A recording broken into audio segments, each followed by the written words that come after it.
అంటే కూడా వినపడని అంత గొడవ చేస్తున్నారు మీరు. మీ ఉత్సాహానికి, మీ ప్రోత్సాహానికి మరొకసారి అందరికీ పేరు పేరున అభిమానులకు నేను స్వాగతం పలుకుతూ, మీ ఉత్సాహం మమ్మల్ని ఇంత వాణి చేసింది, మా రామ్ చరణ్ ఇంత వాణి చేసింది. సో ముఖ్యంగా మీ అందరికీ నా స్వాగతం పలుకుతూ, ఈ రోజున ఇక్కడికి నేను ఒక అతిథిగా వచ్చిన, ముఖ్యంగా ఒక సీనియర్ నటుడిగా, ఈ సినిమా మీద ప్యాషన్ ఉన్నటువంటి ఒక వ్యక్తిగా, ఈ రోజున ఈ సినిమా ఇంత పెద్ద హిట్ చేసినందుకు ప్రతి ఒక్కరికి యూనిట్తో పాటు నేను కూడా ధన్యవాదాలు తెలియజెప్పాలని వచ్చాను. ఇలాంటి సినిమాలు రావాలి, పరిశ్రమ సుభిక్షంగా ఉండాలి, కళకళలాడుతూ ఉండాలి. దానికోసం ఈ సినిమాని ఇంత పెద్ద హిట్ చేసినటువంటి ఈ సినిమా ఇంత విజయం సాధించినందుకు దోహదపడినటువంటి ప్రతి ఒక్కళ్ళకి నేను కూడా బాధ్యతగా నా హృదయపూర్వక ధన్యవాదాలు చెప్పుకోవాల్సిన సమయం ఇది. అండ్ ఈ రోజున ముఖ్యంగా చెప్పాల్సి వస్తే, నేను ఈ సినిమా చూసినప్పుడు ఒక భావోద్వేగానికి లోనయ్యాను. చాలా అరుదైన సినిమాలు కొన్ని ఆ రకమైన ఫీలింగ్ని ఇస్తాయి. ఆ సినిమాలో నేను ఒక క్యారెక్టర్ని, ఒక ట్రైబల్స్ యొక్క జీవన విధానాన్ని, వాళ్ళ ఆవేదాన్ని, వాళ్ళ బాధని, వాళ్ళ పోరాటాన్ని ఇన్ని చూడగలిగానే తప్ప ఇదో సినిమా బాగా చేశారు, బాగా యాక్ట్ చేశారు, అద్భుతంగా చిత్రీకరించారు డైరెక్టరు, ప్రొడ్యూసర్ బాగా రిచ్గా చేశాడు అన్న భావం పోయింది. కేవలం ఒక ట్రాన్స్లోకి వెళ్ళినటువంటి భావం కలిగింది. ఎన్నో చోట్ల నేను కూడా క్యారెక్టర్తో పాటు క్యారీ ఆన్ అయిపోయి ఒక ఉద్వేగానికి లోనయ్యాను. వాళ్ళతో క్యారెక్టర్తో పాటు నేను ఆ బాధను అనుభవించాను. వాళ్ళ పోరాటంలో నేను ఒకనయ్యి ఈ సినిమాలో ట్రావెల్ చేశాను చూస్తున్నంతసేపు. అంటే ఇంత పవర్ఫుల్ సబ్జెక్ట్, ఇంత ఎమోషనల్ సబ్జెక్ట్, ఇంత మోటివేషనల్ సబ్జెక్ట్, ఇంత ఇంటెన్సిటీ ఉన్న సబ్జెక్ట్ని ఎన్నుకొని దాన్ని చరణ్కి తను న్యాయం చేస్తాడని నమ్మినటువంటి వ్యక్తిగా, డైరెక్టర్గా మొట్టమొదటిగా నేను బుచ్చిబాబుని మనస్ఫూర్తిగా సభాముఖంగా నేను నా హృదయపూర్వక అభినందనలు తెలియజేస్తున్నాను. ముఖ్యంగా గాడ్ బ్లెస్. తను విలేజ్లో పెరిగిన వ్యక్తి, విలేజ్లో వాళ్ళ మనస్తత్వాలు తెలిసిన మనిషి. అందుకని ఈ కథ ఒక మట్టి కథ, మట్టి మనుషుల కథ. వాళ్ళ యొక్క ఎమోషన్, భావోద్వేగాలని తను పూర్తిగా నమ్మి అవపోసన పట్టిన వాడు కాబట్టి దాన్ని ఇంత అత్యద్భుతంగా ఈ తెర మీదకి ఎక్కించగలిగాడు, మనల్ని ఇన్వాల్వ్ చేయగలిగాడు. అందులో నాలాంటి వాడు సైతం సినిమాని డిసెక్ట్ చేస్తూ చూస్తుంటారే ఆ భావం పోయింది. సినిమాలు ఇన్వాల్వ్ అయిపోయాను అన్నమాట. దానికి ప్రధానంగా దీన్ని ఆ ట్రావెల్ చేయటానికి దోహదపడటానికి ఒక గట్స్ కావాలి, ఒక కన్విక్షన్ కావాలి. దానికోసం మన అన్ని రకాలుగా ఈ సినిమాకి న్యాయం చేసినటువంటి కథకుడుగా అవని, డైరెక్టర్గా కానీ బుచ్చిబాబు 100% న్యాయం చేశాడు. అండ్ ఇలాంటి బుచ్చిబాబు లాంటి శిష్యుల్ని చేరదీసి వాళ్ళలో ఉండేటటువంటి టాలెంట్ని సానబట్టి ఈ సానా బుచ్చిబాబుని మన అందరికీ గిఫ్ట్గా వదిలిన మా సుకుమార్ మాస్టర్ గారిని మనస్ఫూర్తిగా నేను అభినందించకుండా ఉండలేకపోతున్నాను. నిజంగా ఇలాంటి మట్టిలో మాణిక్యాల్ని వెలికి తీసేటువంటి ఒక దార్శనికుడు, ఒక ఫ్యూచర్లో ఇలాంటి వాళ్ళు ఇండస్ట్రీకి రావాలి అంటూ అలాంటి వాళ్ళకి అవకాశం కల్పించేటువంటి సుకుమార్ని నేను ఈ సందర్భంగా మనస్ఫూర్తిగా నేను అభినందించాల్సి ఉంది. Thank you Sukumar. అలాంటి శిష్యులు మాకు అప్పగా ఇండస్ట్రీకి అవసరం. అండ్ ఇక ఈ సినిమాలో ప్రధానంగా ఇలాంటి సినిమాలు చిత్రీకరించాలంటే కనుక ఎంత డబ్బు అవుతుంది, ఏంటి బడ్జెట్ ఎంత, ఏంటి, దేనికి నెరవకుండా ఒక సినిమా తీయాలి. రామ్ చరణ్ నాకు చేస్తాను, నన్ను ప్రొడ్యూసర్ చేస్తాను, ప్రొడ్యూసర్గా నాకు సినిమాలు ఇస్తానని ఆయన రంగస్థలం టైంలో మాట ఇచ్చాడు సార్. దాన్ని నిలబెట్టుకుంటూ మళ్ళీ నాకు ఈ అవకాశం కల్పించాడు. కాబట్టి రామ్ చరణ్ గారు నా మీద పెట్టుకున్న నమ్మకానికి నేను దీన్ని ఎంతైనా సరే డైరెక్టర్ యొక్క విజన్ మేరకు దీన్ని నేను ప్రజల, ప్రేక్షకుల యొక్క దీన్ని మనల్ని పొందేందుకు నేను సర్వశక్తులు వడ్డీ నేను మొత్తం ధారపోసి సినిమాను అత్యద్భుతంగా తీస్తానని ఆ గట్స్ ఉన్నటువంటి నిర్మాత సతీష్ కిల్లారు, ఆయనకి మనస్ఫూర్తిగా నేను అభినందించాలి. ఎందుకంటే దీంట్లో ఎన్నో కష్టాలు వస్తాయి, ఎన్నో బాధలు వస్తాయి, ఫైనాన్షియల్గా వయబుల్ అవ్వచ్చు, కాకపోవచ్చు, డబ్బులు మిగలచ్చు, మిగలకపోవచ్చు, లాభాలు రావచ్చు, రాకపోవచ్చు, ఏమి కాదు. ఒక అత్యద్భుత కథ. ఈ కథకి నిర్మాత అనిపించుకోవడం అంటే నాకు కావాల్సింది ఏముంది అంటూ ఆయన ఈ కథను నమ్మారు. అంత మంచి పేరు వచ్చింది దీనికి. కాబట్టి ఈ సందర్భంగా దీని వెనకాల వెన్నుదన్నుగా నిలబడ్డటువంటి కిలార్ సతీష్ గారికి కూడా నా అభినందన తెలియజేస్తున్నాను. ఇక రామ్ చరణ్ మిగతా విషయాలు మాట్లాడకుండా రామ్ గురించి మాట్లాడాల్సి వస్తే ఎవరికైనా ఏమనిపిస్తుందంటే బిడ్డ గురించి మాట్లాడుతుంటే అది ఆయుక్షీణం అంటారు. బిడ్డ గురించి మాట్లాడమంటే కనుక నా గురించి నేను మాట్లాడినట్లుగా ఉంటుంది అనుకుంటారు. అవన్నీ పక్కన పెడితే ఒక తోటి నటుడుగా ఈ ఇండస్ట్రీలో ఒక సీనియర్ యాక్టర్గా ఇలాంటి ఇంటెన్సిటీ, ఇలాంటి ఇన్వాల్వ్మెంట్ తోటి, ఇంత హై యాక్షన్ తోటి, డ్యాన్సులతోటి, ఎమోషనల్ సీన్స్ తోటి అన్ని రకాలుగా, అంటే ఒక ఆర్టిస్ట్కి ఎన్ని రకాల కోణాలు ఉండాలి, అన్ని కోణాలను పరిపక్వత సాధించి దాన్ని 100% బియాండ్ 100% తెర మీద చూపించేటువంటి చరణ్ నేను మనస్ఫూర్తిగా అభినందిస్తున్నాను. ఒక తండ్రిగా గర్వపడుతున్నాను. రంగస్థలం, మన సుకుమార్ గారి సినిమా రంగస్థలంలో వావ్ ఎంత బాగా చేశాడు, ఎంత అద్భుతంగా చేశాడు అని అనుకున్నాం. కానీ అలాంటి రంగస్థలాలు రావాలంటే మళ్ళీ ఎన్నేళ్ళు పడుతుందో ఏమో తెలియదు. ఎందుకంటే ఇవన్నీ కూడా అప్పుడప్పుడు తారసపడే గొప్ప అవకాశాలు ఒక ఆర్టిస్ట్కి పెర్ఫామ్ చేయాలనుకునే వాళ్ళకి. మిగతా అవన్నీ కమర్షియల్గా వస్తుంటాయి, మనం అందులో రాణిస్తాం, మెప్పిస్తుంటాం, డబ్బులు వస్తుంటాయి, అన్నీ చేస్తుంటాం. కానీ ఆర్టిస్ట్గా చిరస్థాయిగా నిలబడే సినిమాలు కొన్నే ఉంటాయి. అందులో రాజమౌళి సినిమా మగధీర కానివ్వండి, ఆర్ఆర్ సినిమాలు కానివ్వండి, సుకుమార్ రంగస్థలం కానివ్వండి, ఇంత త్వరగా ఒక 3-4 ఇయర్స్ గ్యాప్లో మళ్ళీ ఇలాంటి లాంటి సినిమా వస్తుందని నేను ఊహించలేదు.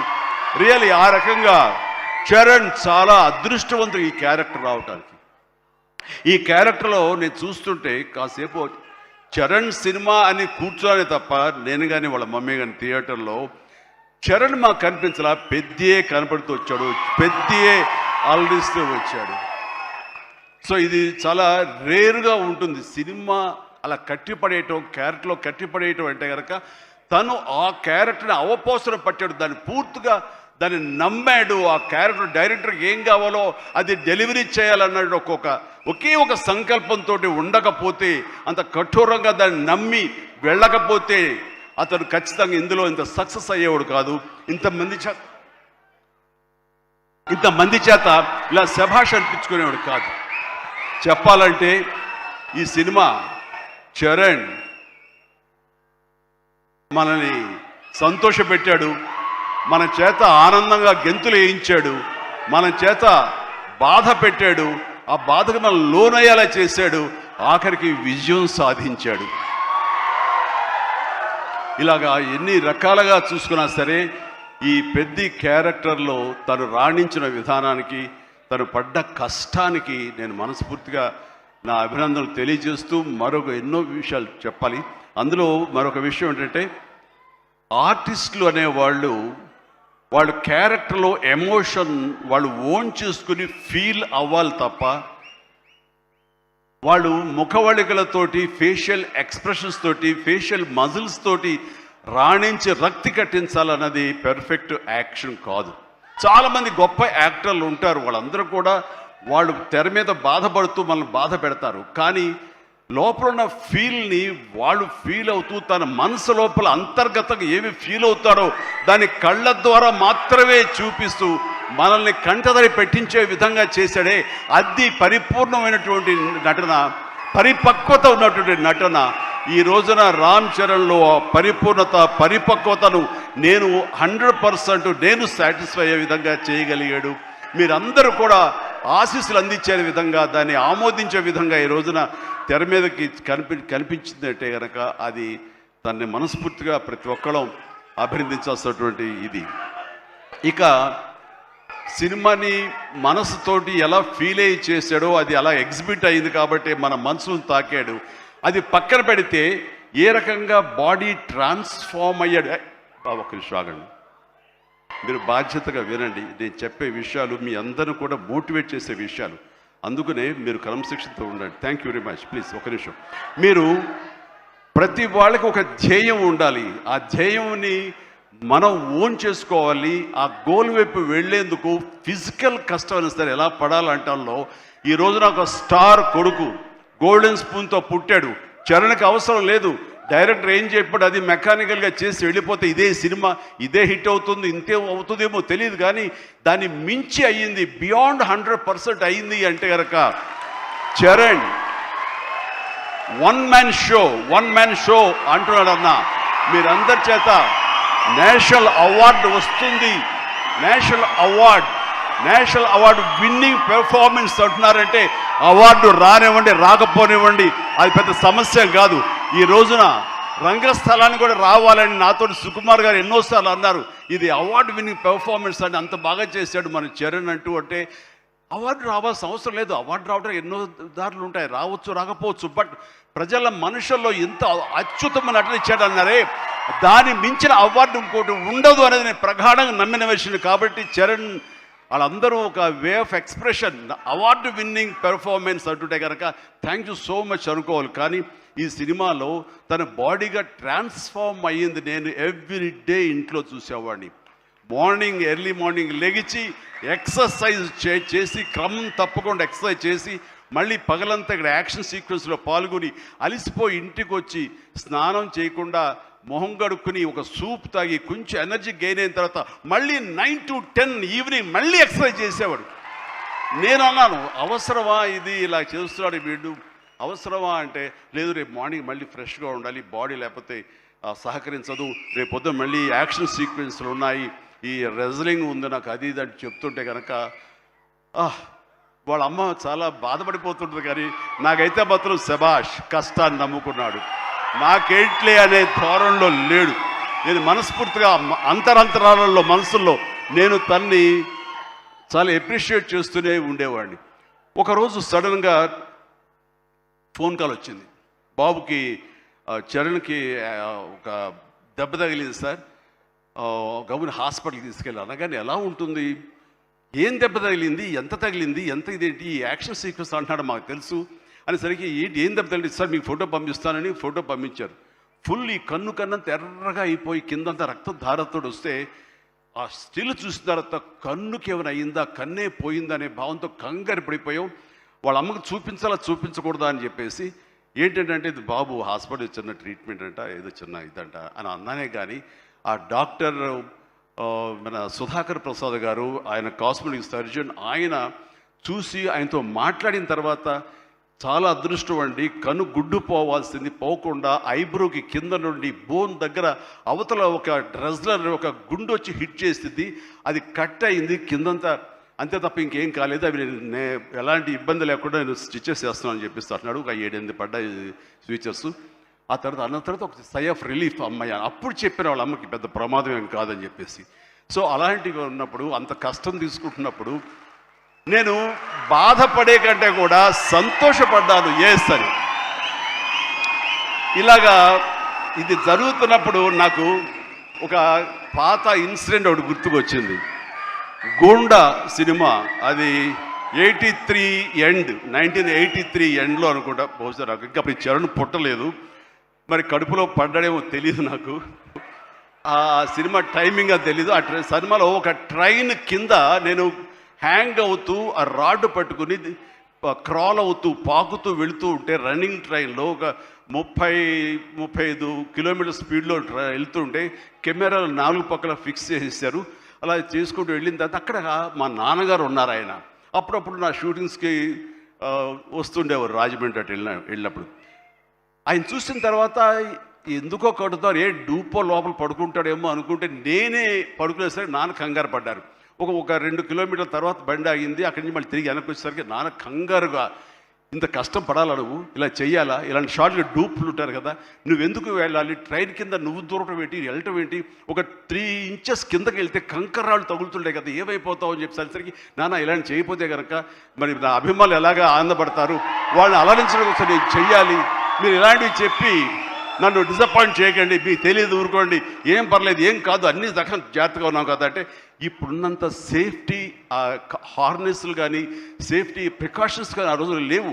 మన చేతి బలంతో హ్యాంగ్ అవుతూ వెళ్ళాలి. అండ్ అది చూసిన తర్వాత నాన్న ఒక మాట అన్నారు, రేపు పొద్దున ఇప్పుడు అమ్మాయి కడుపుతో ఉంది, అది అమ్మాయి పుడతారు అబ్బాయి పుడతారు మాకైతే తెలియదు, కానీ వాడు అబ్బాయి అయితే కనుక వాడు రేపు పొద్దున సినిమాలోకి వస్తే కనుక వాడు స్టార్ అయితే, వాడు ఇలాంటి కష్టాలు పడితే ఇలాంటి దెబ్బలే తింటే నా బాధ ఏంటో నీకు అప్పుడు తెలిసి వస్తుందిరా అని చెప్పి నాన్న అన్నప్పుడు లేదు. ఈ కంటి మీద దెబ్బ తగిలింది, మణికట్టు ఫ్రాక్చర్ అయ్యింది అని అన్నప్పుడు నాకు మా నాన్నగారు గుర్తుకొచ్చారు. ఆయన ఆ రోజే అన్నారు, ఆయన నోటి వాక్యం, ఆయన నోటి ఇది, ఆయన బాధతోటి ఉద్వేగంతో అన్నా సరే ఈ రోజున నా బిడ్డ కష్టానికి ప్రతీక. ఏది ఈజీగా రాదు, nothing is short cut, nothing comes, అడ్డదారులు ఏది రాదు, ఆ కష్టపడితేనే వస్తుంది. ఎస్, అలా కష్టపడ్డాడు. ఈ సినిమాకి అంత మన్నలను పొందారు మీరందరి చేత. ఈ రోజున పెద్దియే అనిపించుకుంటున్నాడు, రామ్ చరణ్ కాదు అనేలాగా ఉంది అంటే కనుక అది చాలు. ఆ బిడ్డకి ఆశీస్సులు మీ అందరి నుంచి. ఇలాగే ఉంటాం. మేము ఎప్పుడు కష్టపడ్డ ఒకటే నమ్ముకున్నాము, కష్టపడతాం తప్ప ఏది షార్ట్ కట్లో కావాలని కోరుకోవు, ఒళ్ళు వంచి పనిచేస్తాం. ఈ రోజుకి అదే. ఈ రోజు కూడా చిరంజీవి గారు మీరేంటి 2 పూటలు ఇంకా ఎక్సర్సైజ్ చేస్తారంటే, అవకాశం ఉంటే 2 పూటలే చేస్తాను, బట్ ఒక పూట మాత్రం చాలా ఖచ్చితంగా చేస్తాను. ఇద్దరం జిమ్లో ఒకరు పోటీ పడుతుంటాం అనమాట. మరి సరదాగా పర్సనల్ విషయాలు మీతో షేర్ చేసుకోవడం ఆనందంగా ఉంది. అండ్ చరణ్ ఈ సినిమాలో తను నటించలేదు, జీవించాడు. అందుకనే ఇంకా చిరంజీవి కాదు, తను చరణ్ జీవి అని మీ నుంచి వచ్చిన మాట ఇది. నిన్న కూడా ఢిల్లీలో పిఎం గారు నరేంద్ర మోడీ గారితో పాటు తను కూడా ఒక కాంక్లేవ్లో పాల్గొన్నాడు. రిపబ్లిక్ టీవీ కాంక్లేవ్లో పాల్గొన్నప్పుడు వాళ్ళు కొత్త కాయినేజ్ పెట్టారు, న్యూ ఏజ్ మెగాస్టార్ అని. ఎస్, మనం ఇలాంటి అవకాశాలు నాకు రాలేదు, కానీ చరణ్కు వచ్చింది. చరణ్ దాంట్లో నిరూపించుకుని ఒక అడుగు ముందుకు వెళ్తున్నాడు. కాబట్టి చరణ్ ముందుంచి నేను వెనక ఉండడం అన్నది సబబు, అది కరెక్టు. బిడ్డలు ఎదిగినప్పుడు, బిడ్డలు ముందుకు వెళుతున్నప్పుడు ఆ పొందే ఆనందం అంతా ఇంత కాదు. సో ఈ రోజున ఈ పెద్ది తర్వాత రంగస్థలంలో కొంతవరకు, ఇప్పుడు ఈ పెద్ది తర్వాత పుత్రోత్సాహం అనేది 100% నేను ఫీల్ అవుతున్నాను. అండ్ ఎవరో అన్నట్లుగా మరి బిడ్డ పైకి వచ్చాడు, బిడ్డ ఫుల్ ఫిట్గా చేస్తాడు కదా, ఇంకా మీరు చెయ్యాలంటే ఆహా, ఆ విషయం మాత్రం ఎస్ చెయ్యాలి. నేను అంటాను, ఇప్పుడు పని చేయటం డబ్బు కోసమో లేకపోతే ఇంకోటి కోసమో లేకపోతే ఇంకా మీరు ఆర్టిస్ట్గా పేరు సంపాదించుకోవడం కోసం కాదు.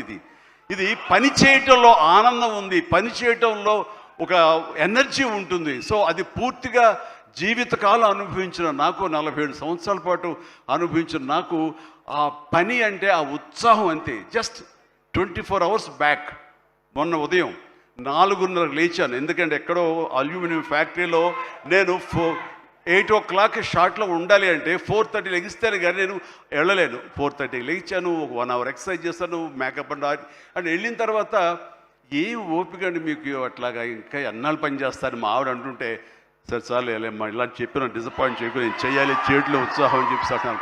సో పని అనేది మాకందరికీ జీవన ఇది మనకి, అది ప్రతి ఒక్కరికి కావాలి, అది లైఫ్ లైన్ మనకి.